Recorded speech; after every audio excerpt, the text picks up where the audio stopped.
two brothers promised their mother they'd look out for each other in the Navy. But when December 7th dawned over Pearl Harbor, Tommy was trapped below deck on a sinking battleship, while Jake circled overhead in his fighter plane, helpless to save him. The letter had arrived 3 months earlier, written in their mother's careful handwriting on the kitchen table in Des Moines, Iowa. Jake Miller had read it aloud to his younger brother Tommy as they sat in the officers' club at Pearl Harbor, sharing beers and watching the Hawaiian sunset paint the harbor gold. "My dearest boys," Jake had recited, "I know you're both serving far from home now, and I worry every day, but I take comfort knowing you're together, that you're looking out for each other like you always have. Promise me you'll stay safe, and promise me you'll take care of each other. All my love, Mom." Tommy had raised his beer bottle in a mock toast to looking out for each other, big brother. Jake had clink bottles with him. Always, Tommy. Always. That promise felt like a lifetime ago as Jake Miller gripped the controls of his F-4F Wildcat fighter plane at 0755 hours on December 7th, 1941. Watching the world explode beneath him, he'd been airborne for 20 minutes. Part of routine morning patrol over the northern approaches to Oahu. The sky was crystal clear, the kind of perfect Hawaiian morning that made you forget there was a war raging across the Pacific. Jake had been thinking about the baseball game scheduled for that afternoon, wondering if he could talk Tommy into playing catch on the beach afterward. Then the radio had crackled to life with a voice he didn't recognize, tight with panic. "Pearl Harbor under attack. This is not a drill. Repeat. Pearl Harbor under attack. This is not a drill." Jake's first instinct had been disbelief. Attack? By whom? The Japanese fleet was thousands of miles away. But then he'd banked his Wildcat toward the harbor and seen the smoke rising like black fingers clawing at the morning sky, and disbelief had turned to cold, nauseating terror. Not for himself. For Tommy, Lieutenant Thomas Tommy Miller, 2 years younger than Jake's 24, served aboard the USS Arizona as a gunnery officer. While Jake had chosen the romance of flying, Tommy had been drawn to the massive power of the Navy's battleships. "I want to serve on something that can't be shot down," he joked when they received their assignments. Now, as Jake dove his fighter toward Pearl Harbor through a sky suddenly filled with enemy aircraft bearing the Rising Sun insignia, that joke felt like a curse. The harbor was chaos. Japanese bombers and torpedo planes swarmed like angry wasps, their engines screaming as they dove toward the neat rows of American battleships moored along Ford Island. Explosions bloomed orange and black across the water. Ships that had seemed invincible just an hour ago were listing, burning, dying. And somewhere in that hell was his little brother. Jake keyed his radio, trying to raise the Arizona's communications. "USS Arizona, this is Lieutenant Jake Miller. Call sign Blue Leader. Please respond. I'm looking for Lieutenant Thomas Miller, Gunnery Division." Static answered him. Then, faintly, a voice crackling through interference. "Blue Leader, this is Arizona. We've taken multiple hits. Ship is... Christ, we're listing bad. Can't locate Lieutenant Miller. Repeat, cannot locate Lieutenant Miller at this time." Jake's blood turned to ice water. He pulled his Wildcat into a tight turn, scanning the harbor for the Arizona. When he spotted her, his heart nearly stopped. The great battleship was mortally wounded. Smoke poured from massive holes in her superstructure. Her forward magazines had taken a direct hit, and the explosion had been so violent it had lifted the entire bow section out of the water before slamming it back down at a twisted angle. Flames danced along her length like demons, and she was settling lower in the water with each passing minute.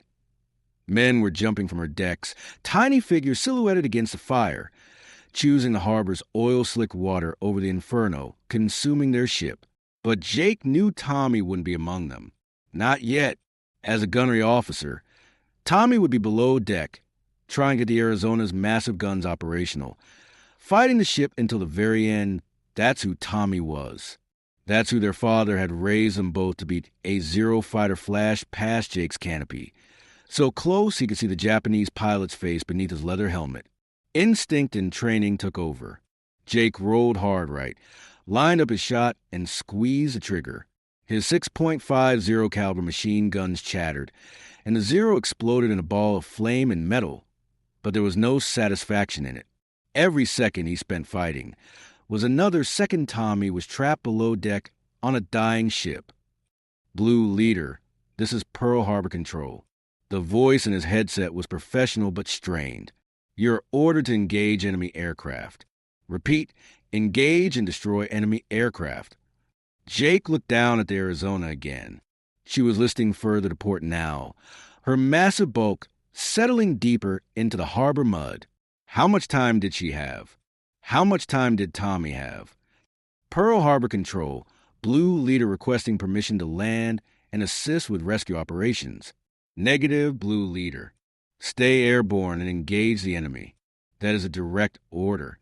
Jake closed his eyes for a split second, seeing his mother's letter, hearing Tommy's laugh from 3 months ago. Promise me you'll take care of each other. He opened his eyes and made the hardest decision of his military career. Pearl Harbor Control, Blue Leader. I'm declaring an emergency and coming in for immediate landing. Blue Leader, you're ordered to... Jake switched off his radio. The runway at Ford Island was a nightmare of twisted metal and burning fuel. Japanese planes had strafed it repeatedly, leaving craters and debris scattered across the tarmac. But there was still a clear stretch near the eastern end, enough for a skilled pilot to set down if he was crazy enough to try. Jake Miller had always been a little crazy. He lined up his approach between 2 burning hangars, dropped his landing gear, and brought the Wildcat down through smoke and flame. The wheels touched concrete with a jarring impact that rattled his teeth. He rolled to a stop just short of a bomb crater, killed the engine, and threw back his canopy. The sound hit him first, the roar of flames, the crack of secondary explosions, the shouts of men fighting desperately to save their ships and their shipmates. The smell came next, burning oil, cordite, and something else he didn't want to identify. Jake vaulted from his cockpit and hit the ground running. Ford Island sat in the middle of Pearl Harbor, connected to the main naval base by a narrow causeway. The Arizona was moored on the far side of the island, perhaps half a mile away, half a mile through hell. The first 100 yards were the worst. Japanese planes continued to strafe the island, and Jake had to dive for cover twice as Zeros roared overhead, their machine guns chewing up the ground around him. But Navy training had taught him to move under fire, and desperation gave him speed. He reached the harbor side of Ford Island as the Arizona's forward magazine exploded for the second time. The sound was beyond description, not heard but felt like the earth itself screaming. The massive explosion lifted the battleship's entire forward section, twisted it, and dropped it back into the harbor with a splash that sent waves across the water. Jake stared in horror. No one could survive that. No one, but then he saw movement on the Arizona's stern. Men were still fighting back there, still trying to get the aft gun turrets operational. The ship was dying, but she wasn't dead yet. Neither was Tommy. Jake was sure of it. His little brother was stubborn, always had been. He'd fight that ship until the water closed over his head. A motor launch was puttering across the harbor, evacuating wounded from the ships closest to shore. Jake waved it down, and the young coxswain brought the boat alongside the Ford Island dock. "You're going the wrong way, sir," the sailor shouted over the noise of battle. "All personnel are ordered to—" "I need to get to the Arizona," Jake interrupted, jumping into the boat. "My brother's on that ship." The coxswain, who couldn't have been more than 19, looked at Jake's flight suit and then at the dying battleship.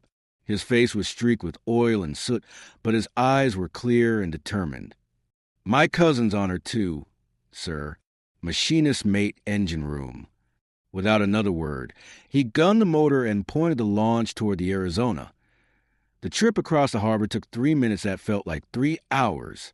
Japanese planes continued their attack, and Jake watched the torpedo bomber line up on the battleship USS Oklahoma. The torpedo struck amidships with a muffled explosion, and the great ship began to roll over like a dying whale. Men were swimming everywhere in the oil-slicked water, their voices calling for help. Jake wanted to stop for them, but the Arizona was sinking faster now. He could see the waterline creeping up her hull. They reached the battleship's starboard side just as another explosion rocked her superstructure. The blast was so close it lifted their small boat partially out of the water and showered them with debris. When Jake wiped oil from his eyes, he saw a rope ladder hanging from the Arizona's deck, put there by sailors trying to evacuate wounded. "This is as close as I can get, sir," the coxswain shouted. "She's going down fast." Jake grabbed the rope ladder and looked back at the young sailor. "What's your cousin's name?" "Petty Officer Second Class Danny Morrison, sir.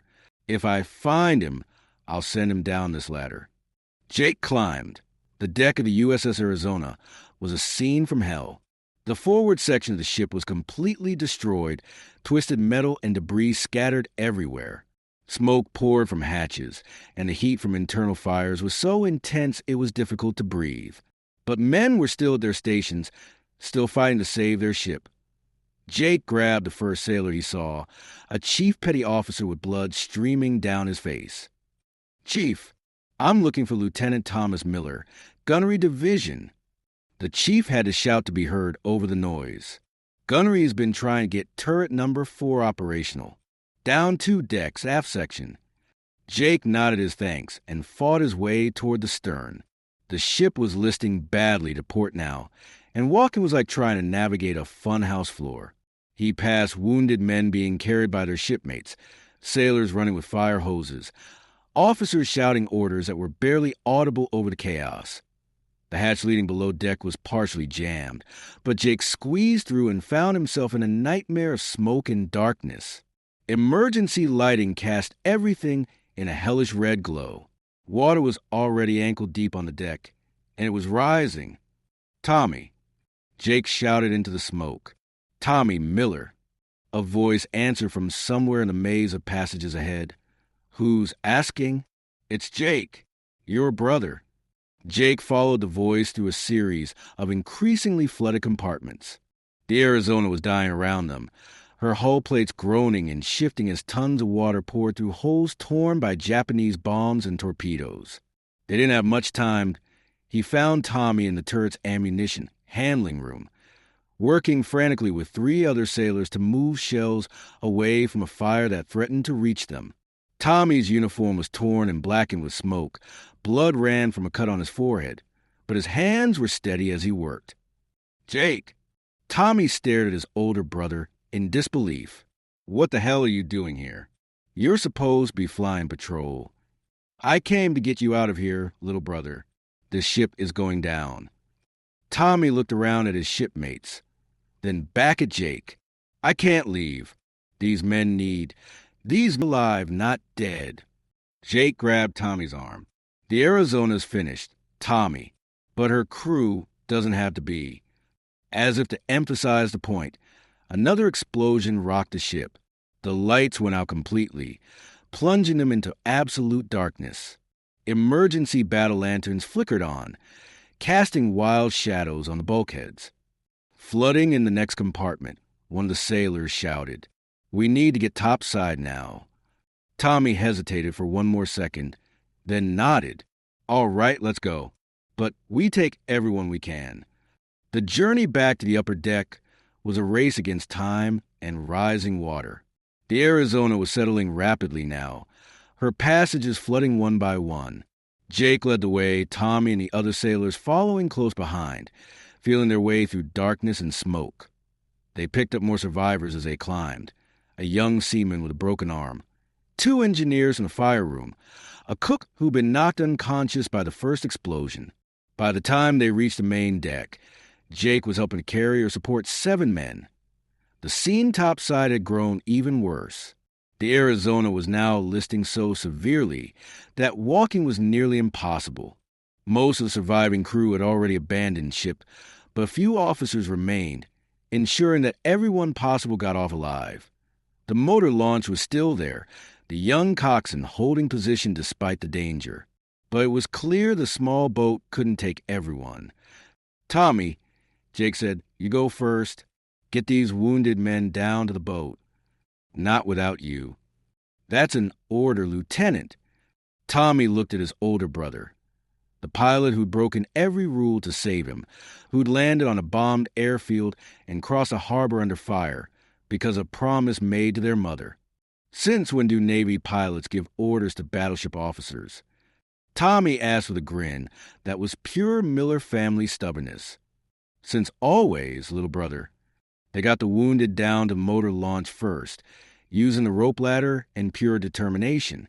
Jake went down with the last man, steadying him as they descended the Arizona's tilting hull. Tommy came last, taking one final look at the ship that had been home for 2 years.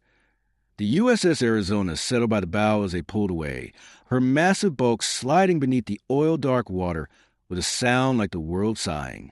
She came to rest on the harbor bottom with her superstructure still visible above water, a steel tombstone for the 1,177 men who would never see home again. But Tommy Miller was not among them. Neither was Jake. Neither were the 7 other men crowded into that small motor launch. They made it back to Ford Island as the second wave of Japanese attacks began. Jake's illegally abandoned fighter plane was still sitting on the runway, miraculously untouched by the continued strafing runs. As they climbed out of the boat, Tommy looked at the Wildcat and then at his brother. So what happens now? They court-martial you for abandoning your patrol? Jake shrugged. Probably. But for the Miller family of Des Moines, Iowa, Pearl Harbor would always be the story of 2 brothers and a promise kept against impossible odds. The story of how love can triumph over duty, how family can matter more than orders, and how sometimes the most important battles are fought not for countries or causes, but for the people we cannot bear to lose. Jake Miller had abandoned his post, disobeyed direct orders, and risked his career to save his brother. History might call it dereliction of duty. His mother called it heroism.